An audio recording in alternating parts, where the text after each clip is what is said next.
transfers, underrated 11, breakthrough Wonderkids. In this podcast, we're about to go bold. Episode 166. How are you doing, Breton?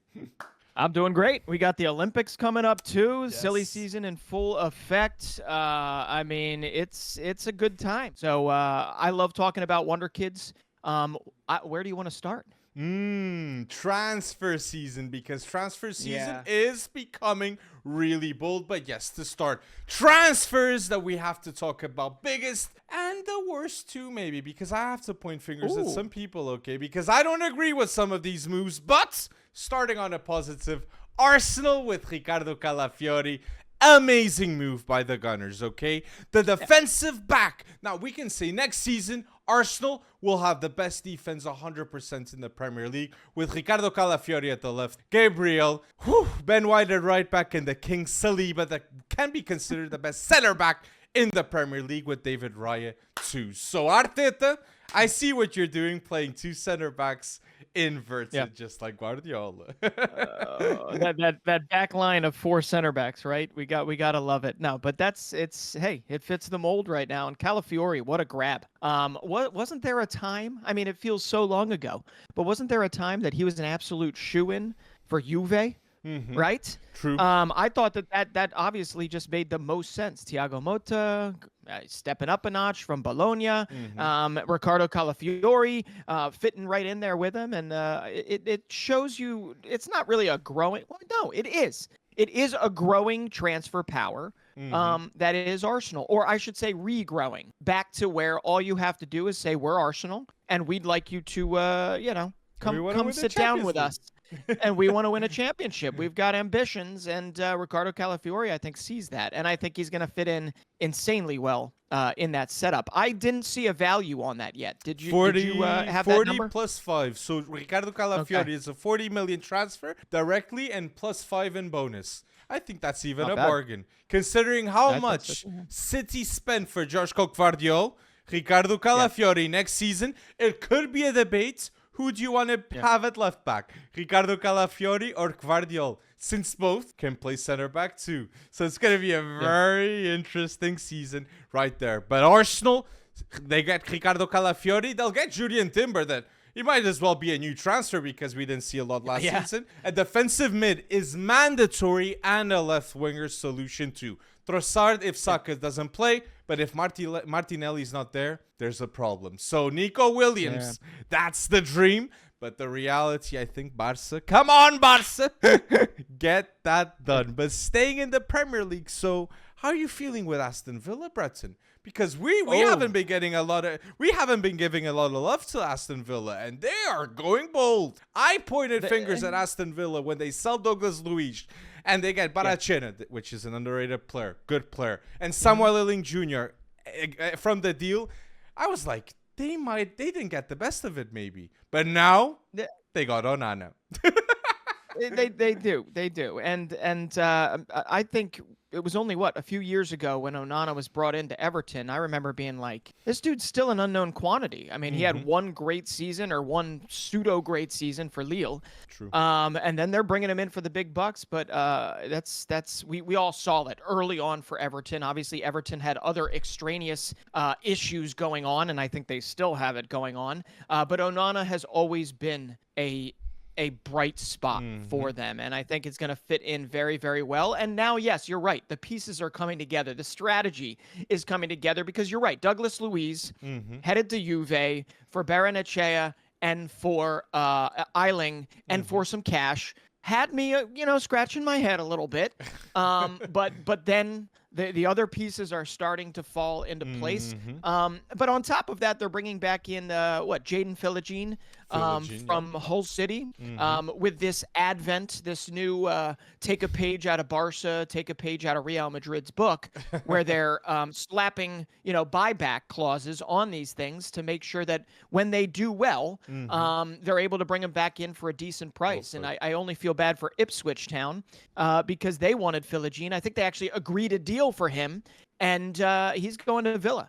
So it's good stuff. I think the bigger thing here is that if there was a question mark at manager, I would have been sounding the alarm bells, I guess, early on with that Douglas Luiz offloading. True. But because it's Unai Emery, I'm pretty confident that now he's got a little more depth and he has the pieces still to succeed. And I don't think Villa's done yet. I don't think Villa's done yet. So I agree. Well stated. Yeah. Unai Emery, which he can win titles. He's now in the Champions League, and it's the first time that Aston Villa is in the competition since the 1980s. And they get Ian Maatsen, considered the best left back in the last edition of the Champions League. Onana, one of the best midfielders in the Prem. Philogene, I like him. Good youngster. Ross Barkley, underrated. And I think Baracena is going to surprise a lot of people. Remember this name. Remember this name because Aston Villa, they're going to be fighting for that top 4 position. But yes, we have now United. United now. Talking now, if you speak to any Prem fan,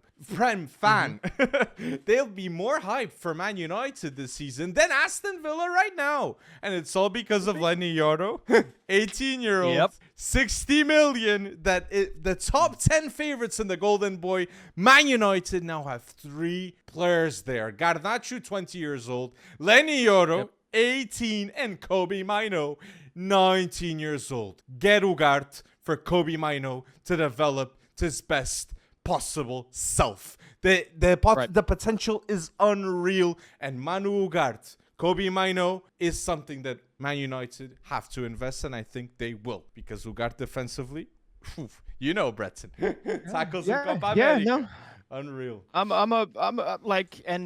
This is about as bargain basement as you're going to get in terms of his time at PSG. Because if he was playing the way he was playing at Sporting before he made that move, obviously that price tag would be a whole lot higher. But back to the Lenny Yoro, right? I think there's really one kind of high-flying critique to the Lenny Yoro deal. And it's also a testament to how much United wanted him, right? How much of a statement they wanted to make in the transfer market. And that's that Lenny Yoro, his contract was up next summer. But here's what Manchester United knew. Real Madrid was on the horizon. They could see the future. They could see Lenny Yoro holding up his Real Madrid shirt, maybe getting presented at the Bernabeu, probably, right? And they didn't want that to happen. So what did they do? 62 million.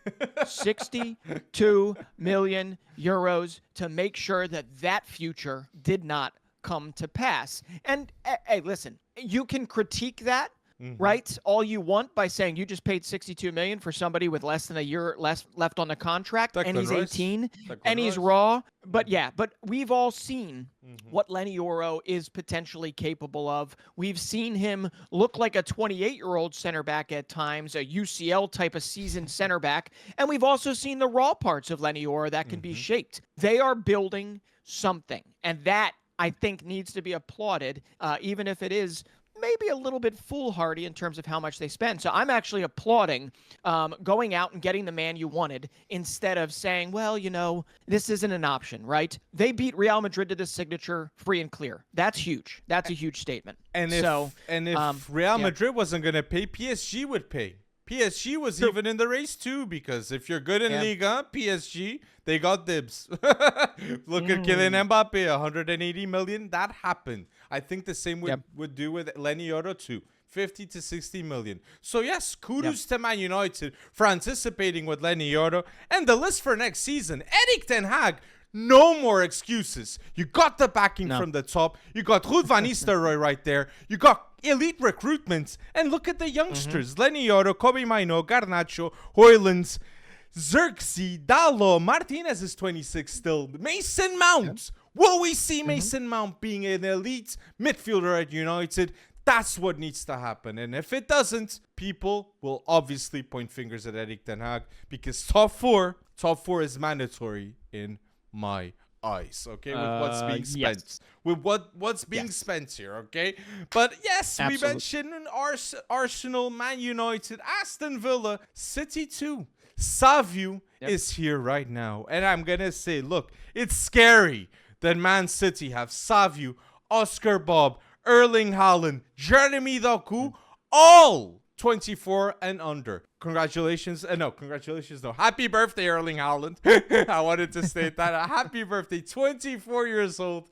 It's been a long time watching him play. But yes, having Savio, Oscar Bob, Jeremy Doku, Echeverri coming in. Savio now is an elite transfer that makes sense now that we see the partnership Girona with Man City and even Troy in the past, because he cost 5 million to Troy. Then he develops at Girona, and now in Man City. It's going to be scary to see the development of Savio with Pep Guardiola. Doku has improved, but not too much. I believe that Doku and Savio have the potential to be players like Mahrez in terms of output for the City team. And that is scary. Scary. It is. That potential is there. But the slowdown in development is kind of what worries me. I mean, the one thing with Savinho, whatever name we give to him, right? Is the worry there is that it's one season. Right. And what a historic season it was. And you can say that about a couple of these other transfers. That's how transfers happen. Right. But I'm looking at it and they're really unpredictable.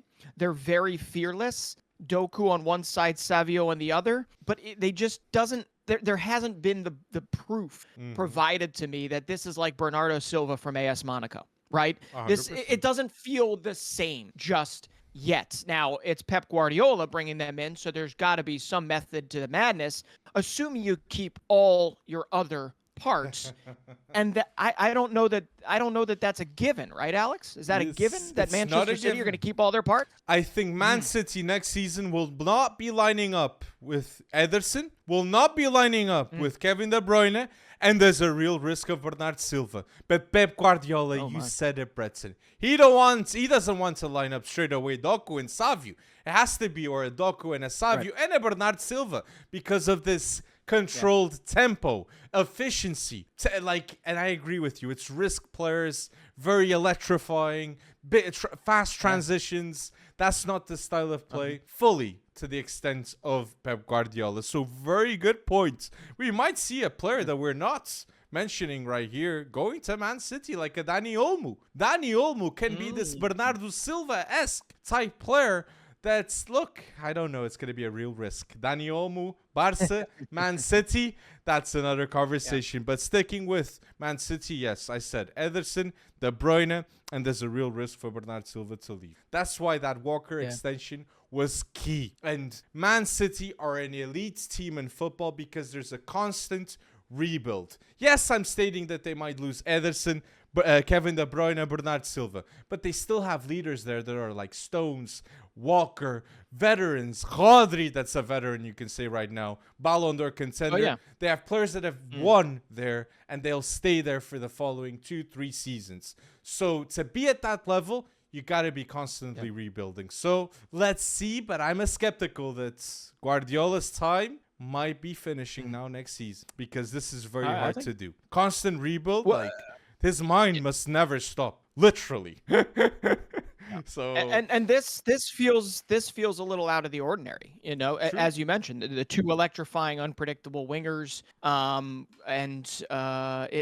don't know, it feels out of strategy for a Pep Guardiola. So I agree with you. I think he is getting to the end of his reign at Manchester City. But if he can make it work, I mean, it only adds to the CV, right? It only adds to what makes Pep Guardiola so damn good at his job. But if you want to know, you mentioned Pep Guardiola with a rebuild and all that.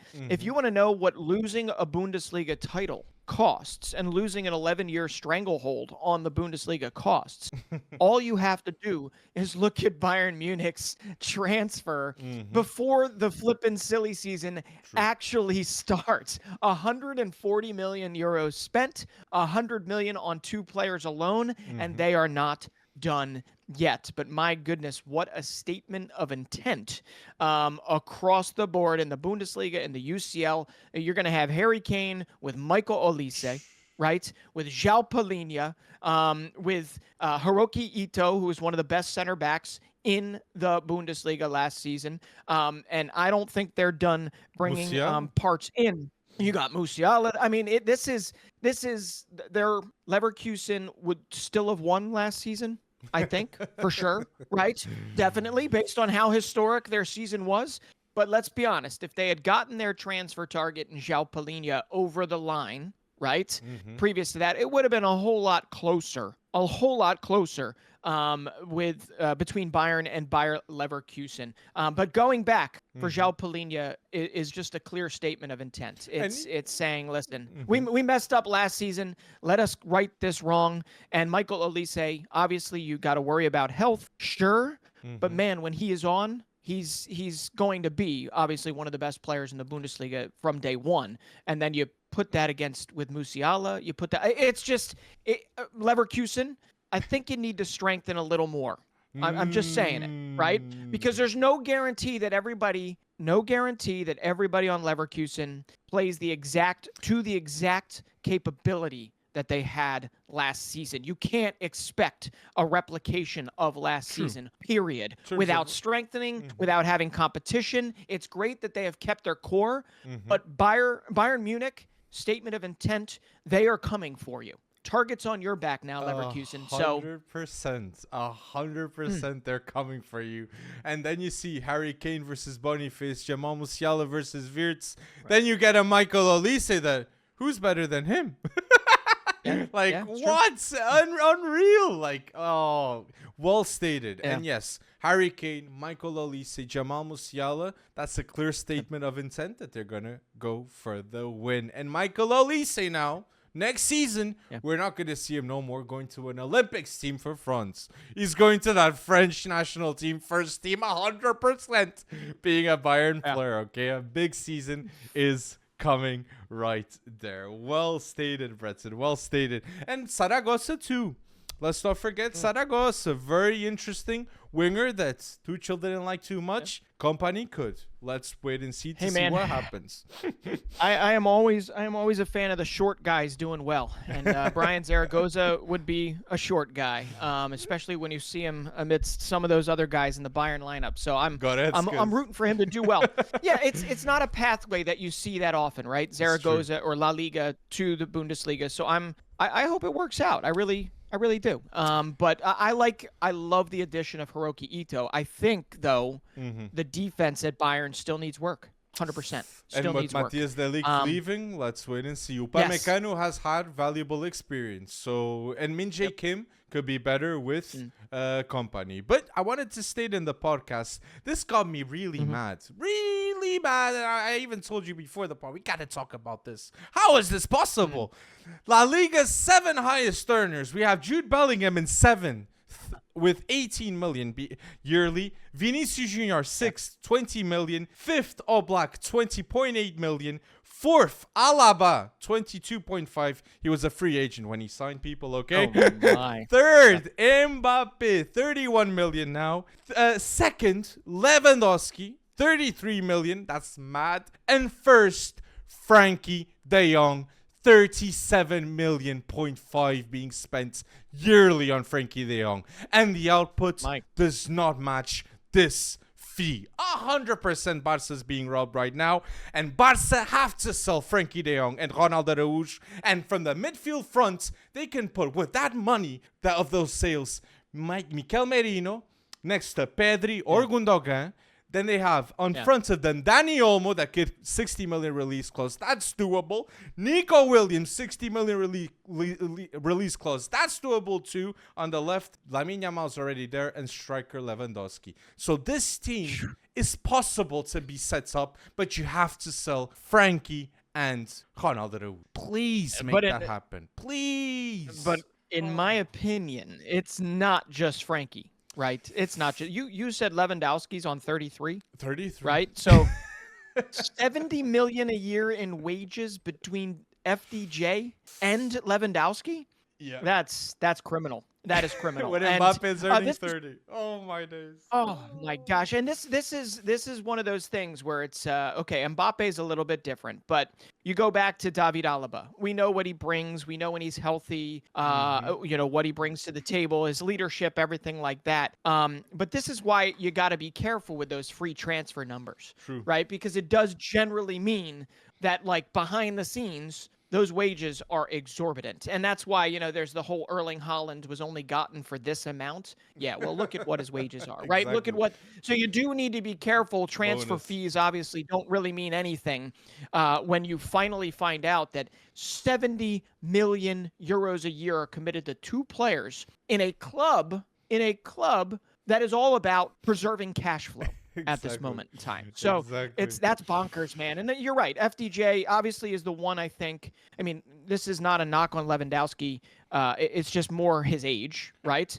But FDJ, De Jong is the one that still has a real marketable value to him that could rise, right, over time. But dude, how do you offload 37 million a year in wages? True. How do you offload that? You got to convince Frankie De Jong. Man United, they wanted it. Oh my God! But I think Erik Ten Hag, it's convincible, but it's hard, definitely, Breton, to get someone to, and it's Saudi too.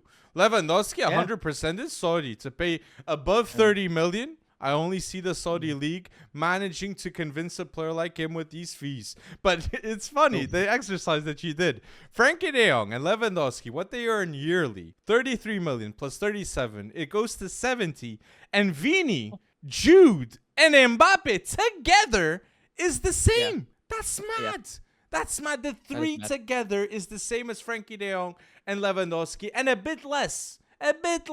Mad. This is such bad structure. And only two of those 5 will be in the top 5 for the Ballon d'Or coming up. So and they're all on one team. Exactly. That's bonkers. Those exercises scare me. And when I see on Twitter when I see on X Barca fans putting a predicted lineup with Frankie de Jong, Gundogan next to him, or a Frankie de Jong and Pedri next to him, I'm screaming at my phone saying they need a 6. I'd even prefer Ariel Romeu being there. But Merino is a clear upgrade. Even Angelo Stiller, if it has to be, okay? But Merino is a clear upgrade, and he's a player that he would represent with so much passion, this Barca CDM position, that it's a big responsibility. Yeah, and it just irritates me. When I look at Frankie, when I look at Lewandowski, they're legends of the football game, especially Lewandowski, but they're not Barca legends. They're not those legends that you say they're dying for Barca. They'll do everything for Barca. Like we saw Lineker in the past, Stoichkov in the past. People that embraced the culture and they fell in love. I don't see it with Lewandowski and Frankie de Jong. Maybe it's because of not seeing too much of that transparency, but I don't feel it on the pitch. And that's a problem. They have to fix it.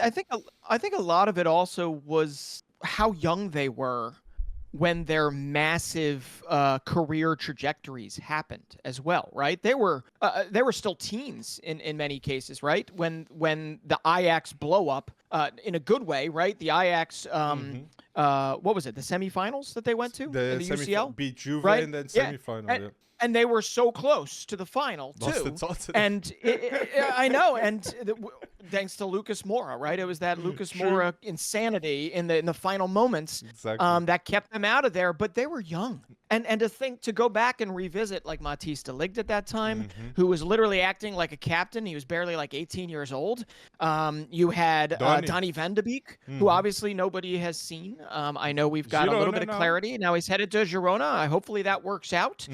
And then you've got Frankie de Jong. So I think it's just a testament to how early that happened and how kind of overpriced and overinflated things got from that Ajax thing. And it's so weird that also if you follow that trajectory back, Alex, like Ajax is still hurting from that too, regardless of the amount of money they got. True. Right? They have not exactly been the same since the offloading of those players. So while I didn't think about this, I would love to do more of a deep dive. So many. But Martinez, Kudus, Onanas. They've sold so much. Tadic is now gone. Yeah. Blind is now gone. Ajax is revamped. Crazy. But it's the timing of that revamp. Like I'm saying, City is in a constant rebuild. Ajax, they stalled. They just stalled. Like, they sold Frankie de Ligt. Overmars, there were some problems there. There was problems at the top. And when that started,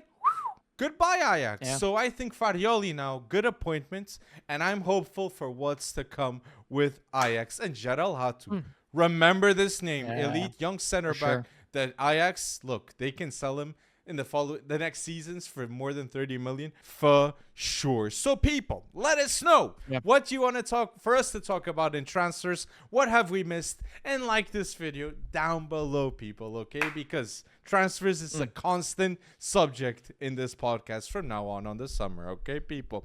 Now, we wanted you guys to have some players to know that we consider underrated players in football. That's, yes, if you just say their names, it's quality that you're mentioning too, okay? Your friends are not going to look at you and say, who's this guy? No, they're going to be saying, oh, this is a good player. Remember him if they know him from Football Manager, FIFA, or they actually watch him like us. How are you feeling, Breton, with this underrated 11? Well, the underrated 11 for me, I decided to go with like the U23 squad, the baby squad. So I'm U23s all across the board. So there are going to be some in the Football Manager and the FIFA career mode or whatever the heck it's called these days. That are going to be like, oh, I know this name. Yeah, well, there is. Here is your PSA, your public service announcement that those two are not the same, right? Real life and Football Manager is not the same. But there will be names here that look like Wonderkids, that look like whatever. But there are also names that I have not seen bandied about in the silly season so far. And so it's kind of like breakout meets underrated. And I'm not sure how the Sharks aren't swimming around every one of these players. And no so more I'm excited Grimaldo. to tell you my 11. No more Grimaldo, João Palhinha. When we Can't did have 'em. this exercise in the past, we mentioned all these players. And for sure, someone listened. For sure, someone listened. True. And just to say to people too, if you want to know players that are underrated, you got to see the well-managed teams. Real Sociedad, Athletic Bilbao that has to sign Basque players, Atalanta, Royal St. Gilloise with Tony Bloom, Brighton, Bologna. These are teams that are efficient with their money spent, and for sure you'll find players that will be mentioned a lot more 3 to 4 years time. So this is just to help people do their own exercise and underrated 11s that I hope I see in the comment section down below. Okay, just giving a hint. It's a brutal reality of today's football, right? Those teams that are well run, that have phenomenal seasons, that are not expected to be the Man Cities of the world, right? They just get rated. They get rated because that's the way football is these days. And you're exactly right. Follow the team's trajectory, pick out their best players, and there you go. You've got your biggest summer's transfers for next summer all set up, all lined up. So you've gone with a little older, right? Older I've gone a bit older. Above 23? Okay, so cool. I'll say my defense. So my defense my underrated 11 defense, I have Kadioglu at left back, goalkeeper Jan Sommer with 48 games, 24 clean sheets this season. He must be talked more. Then my two center backs, I have Joaquin Anderson and Acerbi, and at the right I have Di Lorenzo, 231 games for Napoli, the captain of this team. And I wanted to put Andrea Cambiasu, but it's not a team with 3 at the back. So I said, I'll go with Di Lorenzo and Kadioglu, that are underrated names that the listeners should know. But with the Euros, hopefully you paid attention to Turkey with Kadioglu. So if not, I'm restating it. Yeah, well, and for those that watch the Euros, forget about Di Lorenzo and the Euros and focus only on the club game, right?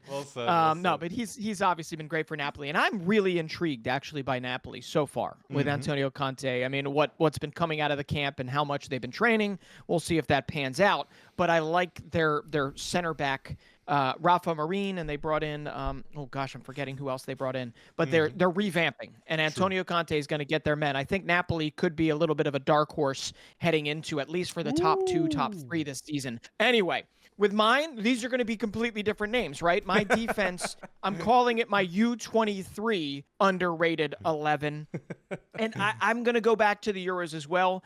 I think even us stating his name all the time at goalkeeper, it just doesn't make it. It doesn't do it justice for what he accomplished in the Euros with Georgia. So Georgi Mamardashvili, I mean, it obviously woke up a lot of people to his quality, but it can't be stated any better than the fact that he had 7.5 saves per game. The next person had 4.3. 4.3. He had double the saves. He had to do so much work for Georgia, keep them in these games, prevented more goals than anyone else in the competition. And then recently, this doesn't really make him underrated, but recently, Transfermarkt just named him joint, I think, most expensive goalkeeper on the planet. The fact that he was not a name necessarily before the Euros is a little bit ridiculous because he's been very good for Valencia, right? But now it's just gotten a little more expensive to bring him into your fold, and I hope he makes the best next step for him. So anyway, my goalkeeper, I know it doesn't feel like he's underrated because of the recency, but I still believe Marmarashvili is underrated. He's my goalkeeper, and my back line is Valentin Barco. He's going to get his chance to start the season. Estupinan is injured. Anyone that has watched Fabian Hertzler at St. Pauli come in with Brighton, it's a very wing-back heavy type of tactic. Valentin Barco is great on the attack. He's also always up for the high pressing involved. I think you're going to see him break out for Brighton, so it's a little bit like a breakout, underrated type of thing. Brought him in for cheap, too. Awesome business, Brighton, like million, usual. Right? Center back, yeah. Center back pairing for me is Murillo, Nottingham Forest. I said his name a lot last year. In fact, I think I had him in my underrated 11. Murillo, It was only his first season in England. He made mistakes. Nottingham Forest made mistakes. He's smaller, but at the same time, he is fast. He is strong. He's stocky. He's raring to go. And I think by the end of the season, so if not by the end of the summer, somebody's going to pick him up. I mean, his biggest issue is his height, and you can easily find somebody to pair him with. So Murillo, Nottingham Forest, came from Corinthians, only had his first season, and did not look out of place in the Premier League at all. For Brazil. Shouts for Brazil national team for Murillo. Yeah, because he's a completely different profile to anyone that Dorival called. Maybe right? Beraldo. You have Marquinhos, but he's stronger Beraldo defensively. But I think Murillo is better than Beraldo. But I think he's raw. I think he's more raw than Beraldo is right now. I think Beraldo is further along. So Murillo this season is going to kind of break that underrated role out. So the other center back I have is another Valencia guy, building a defensive stack here. You got Marmarashvili, a goalkeeper. I'm going with a 19-year-old who broke out a little bit at the end of the season, Jarek Gazarowski, born to a Polish dad, Spanish mother, already in the U19 setup. I think I'm joking, but at the same time, like there are similarities to a Ricardo Calafiori in this sense. He likes to go forward sometimes. He likes to jumpstart the attack, but at the same time, he's an aerial dual beast or a dual beast period, and only had 14 La Liga appearances. So it's more of like a breakthrough type of underrated. Valencia in and of itself is underrated as a factory of these young kids. And then my right back, you're going to like this. Estoril, bred, maybe not born, but definitely bred. And then moving to Lille. Thiago Santos, man. I don't understand how he has not already been thrown around, especially by Paulo Fonseca at AC Milan, because I think he'd be phenomenal at AC Milan at right back, working his way into that lineup, if not as cover first. But I think any number of top-tier clubs should be looking at him. I do believe he's still underrated. And if you want to look, we mentioned the clubs, the good clubs always get rated. The well-managed clubs always get rated. Lille, it seems, gets rated every dang year. And Lille rates right? so, yeah, exactly. So my defense is goalkeeper Marmarashvili. Across the board, it's Valentin Barco, Murillo, Jarek Gazarowski, and then you've got Thiago Santos in the U23 underrated. Marmarashvili, it's facts, Breton. One of the best goalkeepers in the world right now, and he's not being talked right now to go to a top team. And I know Valencia once was a top team, but not right now. I'm saying Marmarashvili is a goalkeeper to one day start for Real Madrid. That's the level that he has, okay? Courtois, elite of the world. So great mention. And it was the first Euros of Georgia, which just makes it even matter what he is doing. So, midfield. So, midfield, my Portuguese league bias is going to be clearly shown. I could have gone harder with more players, but I said, look, I'm going to have 2 players of the Portuguese league in my 11. So people, not 3. I'm not gonna make 3.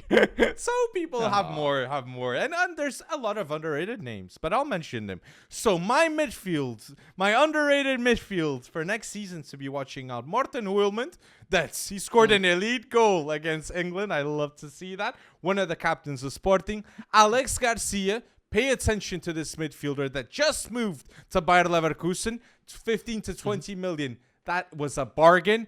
And my attacking mid, I wanted to put Matt O'Reilly, but then I thought 2 Danish players, no. I'll go with Koop Miners. Koop Miners is elite, can play defensive mid, can play central midfielder, can play attacking midfielder, highly intelligent player. And if he goes to Juve, that makes them 100% for me the favorites to win Serie A with Thiago Motta, Douglas Luiz, Kefri Turam, Koop Miners. That's a new midfield, and that was the problem of Juve right there. So he's madly underrated in my opinion. Tijani Reinders, I thought, will I put him? Will I not? No.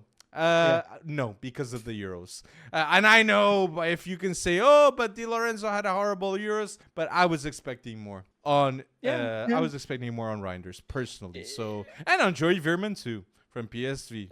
So, I mean, they made it relatively far. I think they fell short, obviously, but yes, no, I was expecting more. I do have to say, obviously, Reinders' first year in Italy, though, has been a success. So I'll be interested to see what the second year looks like. True. I mean, it looks like they're keeping everybody intact. But no, always that's a good name. But Koop Miners under Gasparini, I mean, come on. I mean, I love it. I love it. And I love Atalanta. I love Gasparini. And you could even throw... I'd love it under Jack Motta. True. But you could also... De Ketelaere would be another one to throw out there, right? In terms of the underrated and what Gasparini was able to unlock. But mine. All right, here we go. My U23 midfield, you already mentioned him. DM, kind of metronomic, great tackler. I love that he's found a home. But one of the big reasons, actually, there's 2 big reasons why Stuttgart finished in second place last season in the Bundesliga. And one of them is a Bayern product. Angelo Stiller, 23 years old, DM, was absolutely phenomenal for them last year alongside Enzo Milo. And obviously with other names in there like Seru Guirassy and others. But Angelo Stiller for Stuttgart, absolutely phenomenal. I think it's only a matter of time, Alex, that Nagelsmann gives him a chance. I'd love to see him in Nations League play. In fact, I think he deserves it. So I would love to see Stuttgart actually continue their development and not go flip-flop, because those that might not remember, 2 seasons ago, Stuttgart was fighting for their Bundesliga lives in the relegation. Yep. What? Denis Undav stays. I believe so. I think so. But Guirassy's gone to Dortmund for 18 million, which stinks for Stuttgart, but that was the clause. But Angelo Stiller, I think if you've got this midfield, that they'll be okay. And I think Denis Undav will be elevated to 20-plus goals next season in the Bundesliga easily. But I would pair Angelo Stiller from my U23 underrated midfield in my 11. I had to throw an American out there. And I have to bring him up because I'm angry. I'm angry about what has surfaced in terms of Tyler Adams needing back surgery again, because he played through discomfort and Berhalter played him through discomfort in the Copa America when it should have been Johnny Cardoso's show. Johnny Cardoso went into Real Betis, didn't even get a full season under his belt, and was actually nominated for Young Player of the Season, or was at least on the short list. He's 22. He's going to have the reins of Real Betis next season, and I really do believe Johnny Cardoso is going to show people that he is ready to take over that spot in a midfield. I think, unfortunately, in terms of health, yes. In terms of ceiling, now... Unfortunately, yes. As much as this is a guy that watched Tyler Adams grow up, get signed as a 16-year-old, score against, I believe it was like Chelsea in his first friendly for the New York Red Bulls. And I love Tyler Adams more than most. But right now, Johnny Cardoso, He has shown it at Internacional in the Brasileirão, and he's already shown it at Real Betis. I think he is underrated, not just in La Liga, also in the U.S. men's national team camp, and I really, really hope that his profile gets elevated moving forward. I think it's a disrespect to him that Berhalter did not play him more, even when Adams was compromised. I mean, that's just crap, and that makes me happy that he's gone. So, my Cam, I'm gonna defer to you on this because you know more his profile. But everything I've seen about Gustavo Sa, he's special. Makes me have him in the underrated, and I'm shocked that a move hasn't already been made. No, he extended with Fama. He's going to stay for Famalicão another that's season. That's crazy. It shows he respects the development.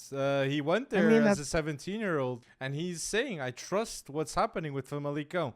But for people to have a context at home, Famalicão is known to be a club that Jorge Mendes has a lot of power, and I think Jorge Mendes knows this might not be the best timing for him to leave. So let's have another season, grow his profile as a Famalicão legend, which is... kudos to him, academy product. So yes, it's a great name. I mean, it's a great name. Would you say? Like looking at the names, would you say? I mean, he finished probably just outside of player of the year consideration. Not player of the year. I'm sorry, team of the year considerations. Look, I'd say this. Just outside of it. João Neves was the best young player of Primeira Liga. Second, I'd put maybe Gustavo Sa. Matheus Fernandes, also an awesome season. Now at Sporting with a loan at Estoril. But Gustavo Sa was a threat every game he had against Porto, against Benfica. Incredibly intelligent player, good ball conductor, good passing ability, highly complete. So it's a great name, Bretson, you're giving to the listeners. Because Gustavo Sa has the potential to be a Portuguese national team player consistently. Not a surprise. Well, I also knew I had the perfect person to talk about him, so that's why I set you up for that one. But yeah, so my midfield in the U23 underrated 11 is Angelo Stiller, Johnny Cardoso at Real Betis, and then Gustavo Sa at Famalicão. My backup there, another name you're going to want to remember is Sebastian Nanasi. It's more of a breakthrough. He's a little bit older, but he is tearing up the Allsvenskan right now for Malmo. It's just, I don't think he's going to make a really high-profile move, but if you just go look up Nanasi, look up his highlights, you'll enjoy at least being entertained for a little while longer until he makes that move, because it's only a matter of time. But these three, I think, are going to do wonders. Stiller, Johnny, and Sa this season. I'm shocked knowing you. You didn't say Bilal El Kanous. That, look, to be fair, we think he should be a lot more, because for Morocco, we do. He's the future. It's Bilal El Kanous and Brahim Diaz. Those two, underrated in my point of view. One for Real and the other one for Genk. I'll mention El Kanous in a little while when we talk about breakout Wonderkids. El Kanous had to come somewhere. I was just feeling it. I was feeling it on my radar. Okay, we're going to get to watch him in the World Cup, too. I mean, Morocco's got a shot at actually medaling in this World Cup because they've got Hakimi and they've got El Kanous doing a lot of the work. Abde's on the team. I mean, it's going to be interesting. And Walid Regragui is a great coach, too. Yes. He wants to represent his nation proudly. Okay, now with the attack, I'm gonna go with Lookman. I'm gonna go with my underrated attack. Oh, sorry, people. My underrated attack. I'm gonna go with Lookman, striker Zeku, but I could say Guirassy like you stated there previously. And at the right, I'm gonna put Jota Silva. That if you don't know about Jota Silva, you're now warned, people. Okay, Jota Silva, 15 goals, 7 assists. One of the best players in the Portuguese league outside of Sporting, Porto, and Benfica. Underrated and 20 million release clause. Many teams should be lining up to sign a player like him. West Ham was interested, I've heard. Why not just sign him for 20 million with release clause? A player that's it's not, people are gonna say, oh, it's just because of the name. No, Jota Silva plays similar to Diogo Jota. He plays similar to Diogo Jota. Very unselfish, does a lot of that off-ball movement, and he's a tricky midfielder, winger inside the box. He's that player that sneakily is in the right position and scores the right goal. And he's also fast as a winger too.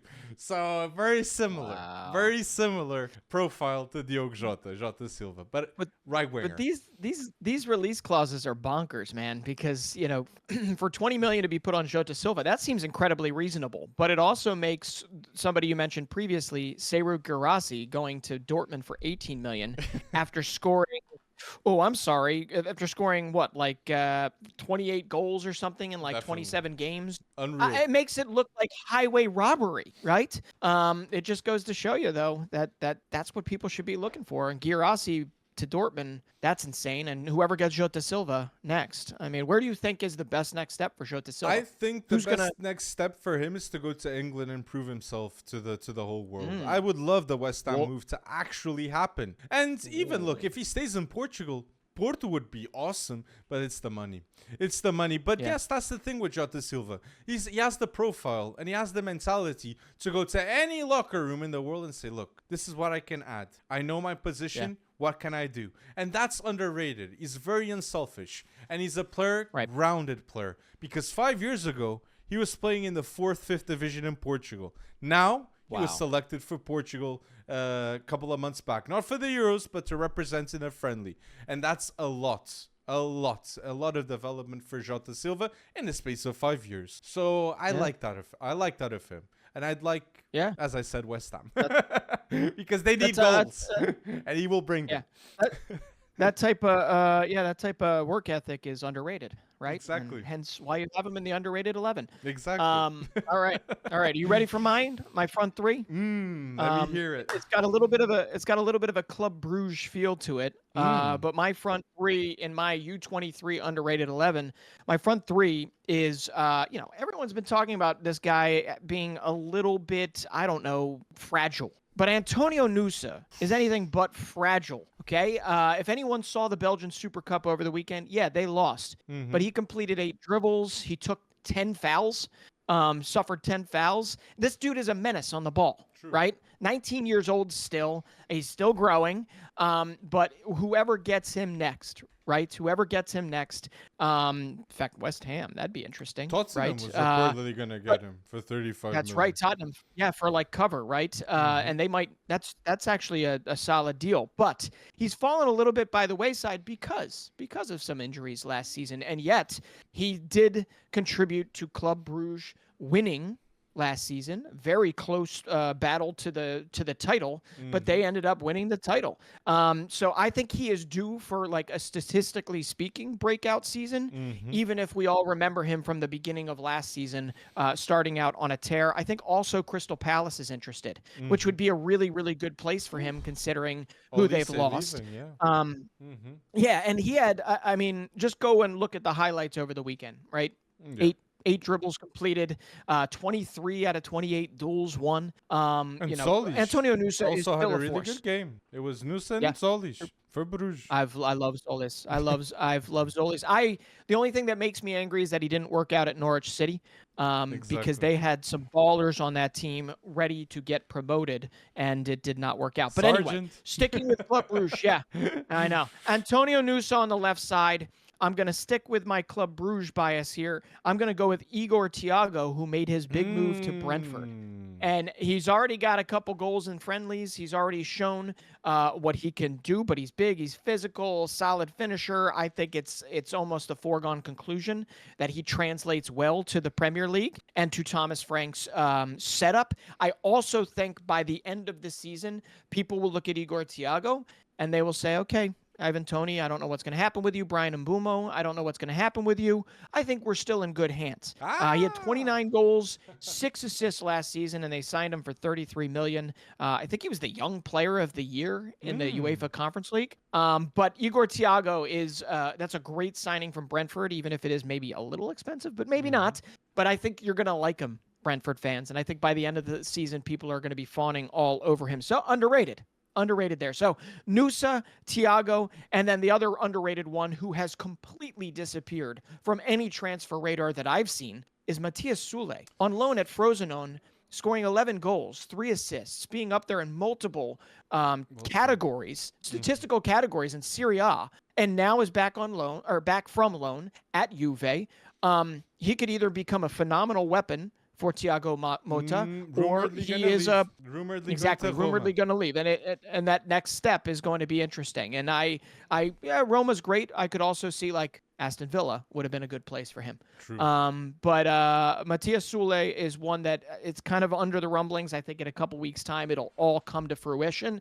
But Matthias Sule, for what he did on Frosinone, right? This is not him doing it for like an insanely good team, right? 11 goals for him. Always up there with a fearless dribbler, great playmaker, 21 years old still. I think you've got to watch him. So that front three for me is Nusa, Thiago, and Matthias Sule in my U21 or U23 underrated 11. Well stated, Breton. I think all those names that you mentioned with the forwards are names to watch, and hopefully the listeners are paying attention as they should. Not doing a task and not listening. Listening to these names and saying, I'm going to say it to my friend group and be right. Because what you said with João, I love that shout because that's real knowledge for fantasy Premier League players. Just saying. Oh, so you listen to ours? Put down below your underrated 11, okay? We want to see your choices. And just a reminder, my choice is underrated 11 for next season 2 to pay attention. Sommer, Kadioglu, João Bakayoko, Acerbi, Di Lorenzo at the back. I've got my 3 in midfield with Martin Huilman, Alex Garcia, and Coop Miners. Saddened me not to put Matt O'Reilly. And my 3 at attack, I got Lookman, Dalingo or Dzeko, but I go Dzeko because he's madly underrated. And at the right, Jota Silva, the best player of Vitória de Guimarães. Remember this name. 20 million release. Wow. Dalinga, that's another one, man. That's another one. Yeah. All right, my underrated 11 for next season, U23 style. I got goalkeeper Mamardashvili. We all know him. The back 4 is Barco, Brighton. Watch his beginning of the season. He's going to be great.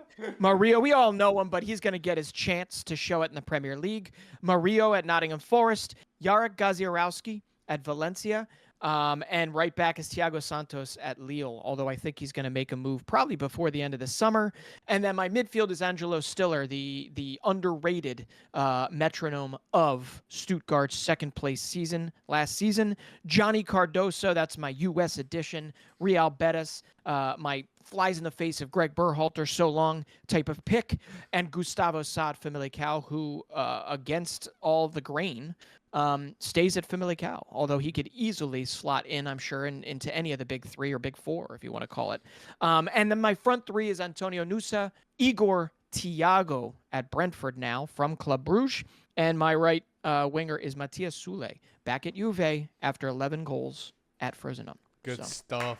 Like this video and comment down below your 11. And now, for FC Wonderkid, we got to talk about the talents that are going to be showing up that people do not know as much as the names like Lamine Yamal, Florian Wirtz. Look, those are household names now. So here are the breakthrough players that you got to be aware for next season. I'm going to start here with a Portuguese bias, but a talent that I'm going to go bold and say this is the best Portuguese talent under 18, most definitely, okay? I just don't say for sure one because Neves, he's playing tremendous football. And Vitinha doesn't count. He's 24. Rodrigo Moura. Rodrigo Moura, the youngest player to play professional football in Portugal at the age of 15. Household name for Porto fans, but for the outside world, you guys are going to know him this season. This is going to be the season of Rodrigo Moura showing up at Porto. Ivan Jaime is a starter for a lot of people at the camp, but I think Rodrigo Moura, not by the end of the season, I think by December and January, Rodrigo Moura in the Portuguese League, he's going to be talked a lot. And people are even going to be stating him to go to the Portuguese national team in 1 to 2 years' time. That's how confident I am of Rodrigo Moura, like I was in the past with Nuno Mendes, with Palhinha, with others. I'm fully confident that Rodrigo Moura has that world-class potential and will show it to the world. And Martin Fernandes, great right back at Porto. That's, look, Diogo Dalot, he's a bit similar to Diogo Dalot in terms of that intelligence, positioning-wise on the pitch. Can play left back too if it's needed, just like Diogo Dalot. So these are 2 players. And Gabriel Braz, center back. Sorry, Gabriel. If I follow him and occasionally we talk. So Rodrigo, Gabriel Braz, and Martin Fernandes are 3 youngsters you must know from Porto that will break out next season, especially Rodrigo, that is world-class potential, like I stated. Yeah, I mean, I like. Oh my gosh, Alan Varela, Nico Gonzalez, and then if you have Rodrigo taking over from Ivan Jaime, you've got an average age of like 20 in there, in midfield. That's a lot of fun. And then so how long do you think it takes for Martin Fernandes to take over João Maria's job? Martin Fernandes, I think, will start. I think João Mário could even be sold. Let's see what's going to happen at Porto, because Porto has Diogo Costa, Galeno, players they're not in the best financial position. They're not in the Champions League. And we know Villas-Boas likes to... He has his own thoughts sometimes. You know, we saw that at Tottenham. I'm not saying he has wrong thoughts. He's a football savant, I believe, André Villas-Boas. At the age of 25, all the UEFA courses he had already. So he's the right man to guide a team like Porto that has talents like Martin Fernandes and Rodrigo Mora. I'm confident about it. He extended too. Rodrigo, 45 million release clause. That for sure. Like, he's getting another extension, and not at the end of the season. It's going to be in January, February. I'm calling it. Well, they might. Well, they might need it by December if he's taken over the starting position by December at FC Porto. But that's a good shout. And one I had a feeling you were going to throw on here. The first one. Because it's not the first time we've heard his name. All right. Well, mine is you know me. I have a little bit of a soft spot for the Pro League. We were talking in another segment. We were talking about Bilal El Khanous. Everybody knows my love for Bilal El Khanous. At 20 years old, he's like too old. No, just kidding. But there is another name. There is another name in the Genk space, another 10, if you will, another Cam, whatever you want to call it. And it is somebody that if I say his name, it's going to sound Greek, but he is very much in the Belgian system. Konstantinos Karetsas, 16 years old, debuted for them last season. I think he also had an assist as they were making a push to stay in the race for the Pro League title. On top of that, Karetsas has already been showing really good stuff in the early days friendlies. Doesn't necessarily mean much, but I think he's already got a goal. He's got an assist. Genk born, which, come on, I mean, I think that adds a little bit of love to this. But he is a playmaker. And I think he scored against Lille over the weekend. So it's going to be really interesting because if Bilal El Khanous comes back from the Olympics in great form, in great physical form, Konstantinos Karetsas, he's too good for the Challenger Pro League, which is where their reserves play, which is the second tier. I mean, I think he had 13 goal involvements and only like 17 starts or something like that last season at 15 years old, mostly. I don't know what they're going to do, but at some point they're not going to be able to keep Karetsas on the bench. What I would love is to see a dual 10 type of like, who the hell cares about defense? Sorry, Mark McKenzie, but who the hell cares about defense? Let's let these guys cook. But I don't think that's going to happen. But Konstantinos Karetsas will get more time this season, and I firmly believe that it will actually give Genk the ability to capitalize off of Bilal El Khanous's rising value because he's a flippin' genius too, in my opinion. So El Khanous with Karetsas right behind him, Genk is set at the 10 for years to come. Those are two terrific names. Terrific, Breton. Yeah. And to go with the same line, mentioning two, I've got another Portuguese Rodrigo that I'm going to mention in this video. Comment down below if you know who it is. Giving a hint, Wolves. But the other players I have to say, Lucas Bergvall and Mikey Moore. Unreal what Tottenham has right there. These are two elite youngsters, and Mikey Moore especially. Mikey Moore in his last 15 starts. No, Mikey Moore in his last 11 starts. He's got 15 goal involvements. That includes a hat-trick against Croatia. That includes a goal against France, goals against Spain. Top talents, under 17 euros, highest level, okay, in that age group. I know Lamine Yamal's not there, though. But what the highest level for a tournament. And Mikey Moore was one of the best players in that competition next to Rodrigo Mora. So I'd be lying to you. If I'm mentioning Rodrigo Mora here, and we're going to mention Camarda too, I have to mention Mikey Moore, okay? Because this player, Mikey Moore, has a real chance to play in the Premier League next season and be impactful. And that's what's mad. Bergvall and Mikey Moore both can have an impact for Tottenham to finish top 4 Champions League football, and they're youngsters. So pay attention to Tottenham next season with these two youngsters that Mikey Moore, in situations of one-on-one, he's one of the best under-18 youngsters in the world of football. Say that confidently. And there's Echeverri, Messinho, others that are extremely talented in one-on-one situations. But Mikey Moore with Ange Postecoglou, direct football. I'm very excited for that in terms of development. So pay attention. Wanted to say it. Oh, and Tottenham fans, it doesn't stop there, does it? Exactly. They went out.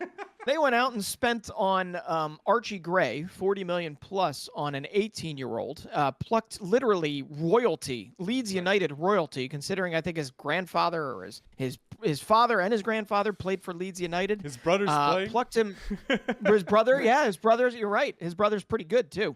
But they plucked him from that setup. They obviously got him paid, and I think he's going to play a massive part this season as well. But Archie Gray is one I need to throw out there because we followed him since Leeds. They did look like they were going to get promoted last season. It did not happen in the end. But Archie Gray played out of position until that position became his position, right? He made that right back position his own for them, but then can slot in the midfield, can actually slot in the center of defense. He's still growing. So it doesn't just stop with Mikey Moore and Lucas Bergvall, who looked phenomenal on ball. I only hope his injury is not that serious. But Archie Gray is another one that I've got to throw out there. And I'm not even done yet with Tottenham, Alex, because you've got on loan to Westerlo, back in the Pro League for me. On loan, you've sent Luka Vuskovic, right? Center back, 17 years old now, did really well in the extra klasa in the Polish league. Thank you very much for Radiomek, and was vital for them staving off relegation and actually firing off a few wins, in some of which putting out his astounding ability to win aerial duels. He, like, for a 17 or 16-year-old when he was there, now I think he's 17.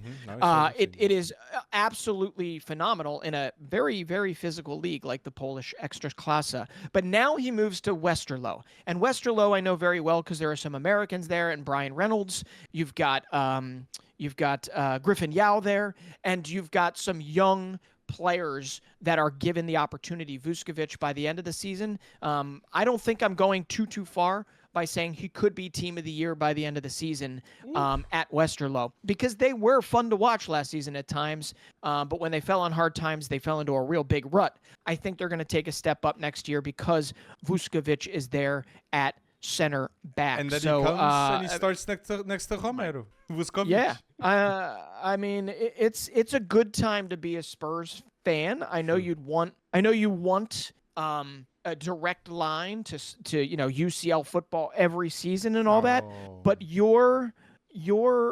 these kids are good. I mean, Bergvall. I mean, we haven't even mentioned Alfie Devine. We haven't even mentioned Alejo Veliz, who was at Sevilla, who could be a decent striker piece. I'm forgetting Tyrese Hall is very good and should see some time for them. Lancashire has shown very well. Yeah, I mean, you know what? Good job, Spurs. Good job. Continue that development. I think that system, that setup, that academy setup is slept on. Spurs. And I hope it continues. I hope these guys do have outsized performances in whatever Spurs have success-wise this season for them. But yeah, Archie Gray, Bergvall, Moore, Vuskovic, good start. And these are players that benefited a lot of being in the UEFA Youth League. Vuskovic with Ajax Split, obviously, but Halfie Delvin and Oliver Skip even at the time, they were standout names in the Youth League. And now they're standout names in the Premier League. So thank you, UEFA Youth League, for helping the development of many of these players. Just like Rodrigo Mora, that I stated, look, lost AC Milan in the semi-final, but boy, oh boy, Francesco Camarda. I'm going to mention him now because it just makes sense. Why not? Rodrigo Mora lost to him in the semi-final, and the final we lost Portugal to Italy with 2 goals of Francesco Camarda.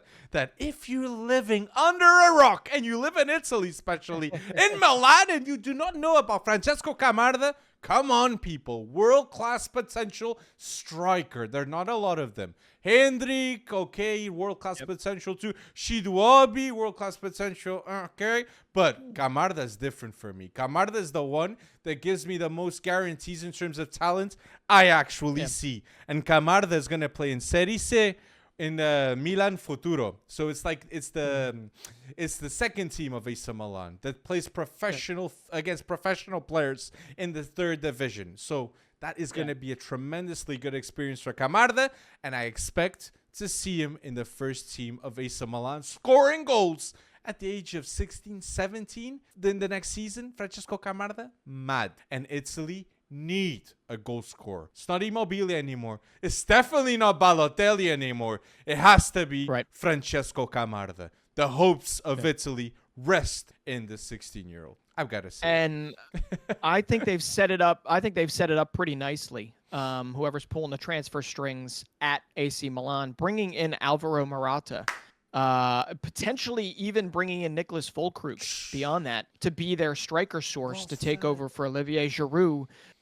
With Francesco Camarda, I think that's just a firm sign like, hey, we're not signing a 23-year-old striker. Right. We're not going after somebody that's going to be set in place for the next 10 years. We're going after guys a little bit younger than Giroud, but guys that are consummate professionals, guys that obviously can score goals, and guys that have something to offer you, Camarda. But this is your place as we help develop you. And that is a testament, I think, to realizing what kind of a diamond they have on their hands there at AC Milan. And to help your thought process, they were going for Xerxes. They didn't sign Xerxes. Oh, yeah. They went for a Morata instead. So, United did swoop in. But Morata is their choice. Very well said, Breton. To help the development. Captain of Spain. Helped Lamine and Nico. I could think of worse. I mean, come on, Morato is that is. I don't know why I just said Morato. That is a center back for Benfica. Morata. That is a great signing for Milan. I know Morata gets a shtick for his inability to have 35 goal years, but there's a reason why he's played for these top teams his whole life. There's a reason why he never takes a step down in terms of the quality of sides that he plays for. Amazing agent. Yeah. Oh, that too. But he also play at has Real, Chelsea, Juve, Milan. Come on, this man's getting more commissions than anyone else just with one player. It's true. He's feeding the whole family and then some. That's for sure. But I think Morata and Rafa Leao, with Christian Pulisic, and he's with a family Chukwueze. man. And he's a family man, Morata. That we have to respect that a lot. Big deal. It's for a young player like Camarda, it's good to have talks with Morata, like saying, "Look, absolutely, what can I learn from you off the play, off field? What do you do? Routines." That's very well stated. Like Giroud, Giroud, and that's Ibra. That's Ibra thought process right there. That's true. That's Ibra would think like that. He'd say these young kids, they're not gonna learn from players that are always on social media. They're gonna learn from players like I love it, Breton. Well said. Yeah. Well, we'll see. I hope we're all right about it, but that seems like the right type of thinking, and I hope it's true. And just to throw it out there, the U19 Euros are happening right now. Camarda already became the youngest goal scorer in the U19 Euro history. He had a brace in their second group stage game. So he's leveling up all over the place. He's already obviously made his Serie A debut. So just keep it incremental, keep it moving along. And I think AC Milan's got and the Azzurri have a real one for the future. So, but my next one. Soon, Camarda and Pafundi, Azzurri. Soon. Pafundi. Another small guy. I love that. I love Pafundi. I'm still waiting for that statistical breakout from Simone Pafundi, but him with Camarda, with Kevin Zeroli, also an AC Milaner, in that U19 Italy setup, they look pretty dang good right now for that potential title. But I'm gonna go. I got to go to my favorite place, which is FC Nordjylland, which is the Right to Dream Academy. We know what the Right to Dream has done for FC Nordjylland, what has done for the 3F Superliga. It has generated Ernest Nuama, who's now at Lyon, Ibrahim Osman, who's now at Brighton, Simon Adingra, who's now at Brighton, Mohamed Kudus, who's at West Ham, Ajax previous to that, Kamaldeen Sulemana, who had a kind of a step-back year, but I think he's going to impress some people, and Mohamed Diamande, who's at Rangers. That's just scraping the surface of what Right to Dream to FC Nordjylland, that pipeline has done. For the next one is here, and his name, I don't know if it's Levy or Levi, but I'm going to say Levi Nene, 18-year-old Ghanaian, just made his debut in FC Nordsjælland's first game recently, a 3-0 win, I believe, over AGF Aarhus, and is going to be one that you are going to want to watch. Another striker, another guy that's going to put the ball in the back of the net, but also is going to thrill you with what he is currently capable of. It is definitely going to be another name you're going to want to track because all those names previous to this, it really feels like Right to Dream does not miss. True. In terms of their identification of talents that they elevate into FC Nordsjælland. And then FC Nordsjælland has been very expert, I am saying it, expert at bringing these guys and their careers along and making sure that their opportunities balance the great next club step, but also the financial side of things, right? Because none of these guys generally fall by the wayside. You don't see these guys just like resign to, hey, remember that name one time that used to be good, that Ghanaian player, that Ivorian player? I believe that Levi Nene is going to be the next one for FC Nordsjælland.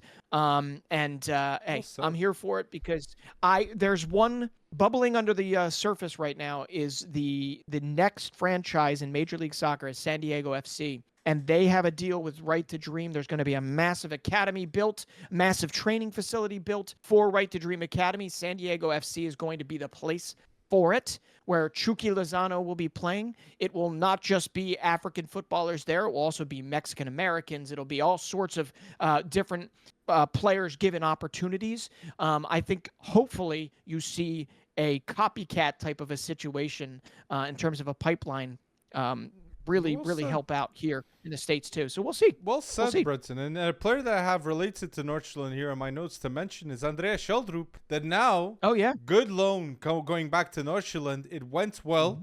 And now, left winger at Benfica, let's wait and see what's going to happen. But last season, 10 goals, 11 assists, debut for Norway with Andreas Sheldrup. Very excited for what's to come next season now at Benfica. And Paulo Iago, Sporting recruited one of the biggest talents of La Fábrica Real Madrid, that obviously the attacking midfielder knows that he's got Bellingham in front of him. He's got Brahim Diaz in front of him. It's going to be very hard for him to impress the Galácticos. So Paulo Iago, good choice going to Sporting. And it's going to be hard to play ahead of Matheus Fernandes too.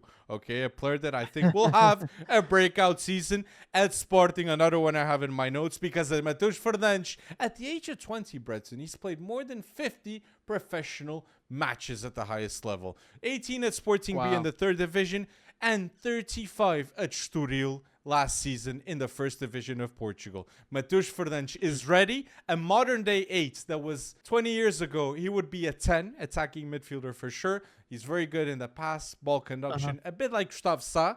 You can compare both. It's not about the goals, but about the tempo and about what they do on the field to add the efficiency of that midfield. And I said I was going to mention Rodrigo. My last mention is a player a bit older than a lot of the players we mentioned now, but Rodrigo Gomes. People are not focusing, people are not paying as much attention to the transfer policy of Wolves with Estoril too. They've signed Bonatini in the past. They've signed Totti in the past. They've signed Chiquinho, that yes, it might not have worked out, but he was signed from Estoril in the past. The next one is now Rodrigo Gomes. That's going to be one of the big revelations of the Premier League next season at Wolves. Last season, he had 9 goals, 8 assists in 36 games, can play at left wing back, right wing back. He is ready to impress. Pay attention, fantasy Premier League players, because he's going to give you goals and assists from the defensive position. I wanted to mention that. And with that, Braga Academy. Braga Academy must be paid a lot more attention than what they're getting right now, because Braga Academy, they've sold Vitinha in the past for 32 million, Trincão for 31, David Carmo for 20, Álvaro Jaló for 15, and now Rodrigo Gomes for 15 million. This is more than 100 million in the last 5 years from academy players being sold from Braga. Something that never happened in the past. So kudos to Braga, and keep developing great players in the Portuguese league. So I wanted to give them this just dues to what's happening. I like it. I like it. Well, before I go to my bias, right? Because I know you gave us a lot of Portuguese names, and Exactly. I do we need to address the tiny 14-year-old elephant in the room at some point. But before I get there, I need to throw out a name that I've been talking about for years. Last year, unfortunately, injuries kind of limited him.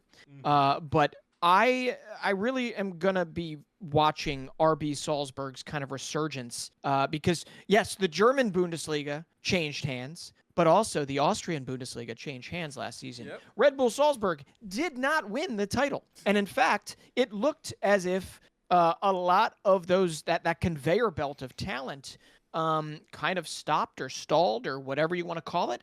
I'm throwing it all back to the fact that they went back to Gerhard Struber, and they really shouldn't have. But now they've got the right guy in tow. I told you originally, Alex, that I really, really wanted to see where Pep Linders. I really wanted to see where Jurgen Klopp's main assistant, Pep Linders, where he wound up. And he wound up at RB Salzburg. And on top of that, I think he is going to do wonders for a back line that is going to get raided this season. Strahinja Pavlovic is probably on his way out. I think you're going to see Samson Baidu kept healthy. I think he is going to be the breakout star of RB Salzburg, the breakout star of the Austrian Bundesliga, and then the breakout star of the Austrian national team, of who he's been called up to before, and I believe he actually has a cap to his name. But watch Samson Baidu, because I think it's going to be him at full health, underliners. It's going to be a good time to be Samson Baidu.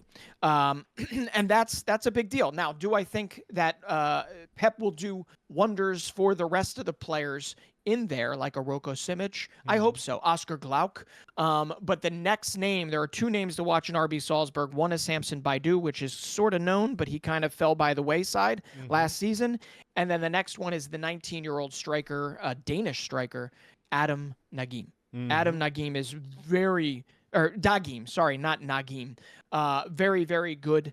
And I think he, next to a Karim Konate, if he doesn't get sold, is going to be absolutely huge for them. But I want to bring it back to Samson Baidu because we have more data points showing how dang good he can be. But that is the one for me to watch. Actually, and now I commented that game. Yeah. The game that he came on.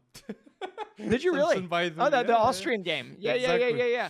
I mean, he's one you know I've been talking about to you, especially at the beginning of last season. I thought last season was going to be his season, but injuries unfortunately took a toll. Austria have Alaba, Danzu, and Baidu. That's three great center backs. That Danzu could have been an underrated 11. Great name. Yeah. So I like it. Well stated with But Baidu.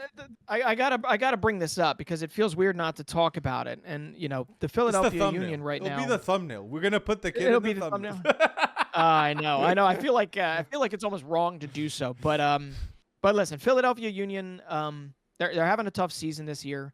But what people have been able to take away, or at least those of you that have listened to FC Wonderkid know that what I have always been very positive about the Philadelphia Union, even when they're in a rut, even when they're not successful on the pitch. It pains me that they don't spend a lot of money, but it also warms my heart that the money they do spend, they're very protective of their youth prospects, of their academy, and becoming a selling league. And that's why you've got a selling club. That's why you've got Paxton Aronson, who will be turning it out for FC Utrecht this season on loan. You've got Brennan Aronson, who'll be back at Leeds, who's had some good showings, but we would like to see more this season. You've got Mark McKenzie. There are names that are breaking in. You've got Jack McGlynn and Nate Harriel that are heading to the Olympics. But most recently, they've been giving, they've brought in what some people want to just simply call a marketing ploy, right? By signing a 14-year-old Kevin Sullivan, the younger brother of Quinn Sullivan, 20-year-old midfielder striker, had a banger of a goal midweek this season. But they want to kind of paint it as this disgusting farce. And I just want to push back on that some because the Philadelphia Union are very serious about this kid. They're also very serious about protecting Oh, City is also protecting him. And Manchester City, and that was what I was getting to. There is a big understanding that the canvas has yet to be painted here, right? He is a beginning stage, but he is slowly going to be working into a professional role over time. I think you will see him play in the League's Cup because he's good enough. Not because there's some marketing ploy out there that the Philadelphia Union need to like capitalize or they'll go under. That's not the case here. Kevin Sullivan is incredibly good for a 14-year-old. He's also incredibly good for a 15, a 16, a 17, and an 18-year-old. Okay? And there also needs to be incredible protection and awareness around the well-being of him, especially emotionally, right? Mentally, because he can't sit there and expect to have the world on his shoulders like what was expected of Freddie Adu when he came in the league, and he was doing things with Pele, right? Times, this is a very different time. And Jim Curtin, as much as I have given him shtick this season for what the Philadelphia Union have gone through and the lack of spending and the lack of dynamism, if you will, when it comes to them even having a roster to be able to put different combinations out, he is the man to take Kevin Sullivan to that next level, at least until he's 18, at least until he's off to Manchester City. This kid is special, but Philadelphia Union don't see him special as a pocketbook kind of special. They see him as a special kid, and they see him as a special future player. If US wins the World Cup with Kevin Sullivan being the big star, those archives of 14 to 18 developing in the MLS, that will be a part of history. So I think there's a responsibility to be held here with Philly that I think they're doing a great job. Honestly, playing with his brother, that's a privilege. That's amazing. Quinn Sullivan. It is. And his first pass in the league, Alex, was to his brother. Amazing. I mean, how cool is that? Amazing. How cool is that? And then on top of that, he has like the fearless nature to just, I'm going to rip a shot, whatever. They were already up 5-1 at that point. He came on a minute after his brother Quinn scored an absolute banger of a goal, who's a hell of a player in his own right, by the way, who could go to the Eredivisie or the Pro League and probably have a dang good career. Quinn only and 20 Paxton years old. Aronson, same potential for me. Oh my. Yeah, could be. Yeah, Paxton, I think, is learning a lot over there. I think Quinn's next step is to make that next step. Exactly. But back to Kevin for a second. It's not a marketing ploy per se. There might have been some marketing around it because there was support waning, but at the same time, Kevin Sullivan was always going to be either here or finding a way abroad, right? And finding his way abroad. And the fact that he is with the Union from 14 to 18 is the right decision. It's going to be up to guys like us to hold the Union's feet to the fire to make sure that development goes the way it should. So, yeah, it's not the last time you're going to hear Kevin Sullivan, even as a 14-year-old. It's not going to be the last time you hear his name on this podcast just because he's 14. This kid is very good. But at the same time, you and I have responsibility to make sure that it's measured, that it is that is all about the development of him. Because 2026 might be too soon for him. He'll be like 16 years old. He'll be in 2030. He'll be barely 20. In 2034, he'll be barely 24. Exactly. And this is, we have the ability to, Philadelphia Union has the ability to give him the jump start that he needs. And I think they're going to knock it out of the park. I have every faith. The Man City scouts stated he's the best player of his age group, Kevin Sullivan. Those people are the same ones that said Jeremy Frimpong was a baller when a lot of people hated. Brahim Diaz was the right player. A lot of people hated. They are the ones identifying players when a lot of people are like doubters. So if they're stating that City group with a groupman are stating that this player can be one of the best in the world playing until the age of 18 at Philadelphia, I believe that can happen. Okay, one day Phil Foden and Kevin Sullivan, that would be amazing to watch. But yes, people, listen, he's in the right place. That's all I wanted to state. Exactly. He's in the right place. So yeah, let us know down below who are the Wonderkids that are gonna have breakout seasons the next season. Let us know down below and explain why. We love to see an explanation, and like this video for more content just like this. If you're listening until now to the podcast, thank you so much for your support. Episode 166, another one bites the dust, and we're going to go bolder for next season, people. Thank you so much for your support, and thank you for going bold with us on a weekly basis.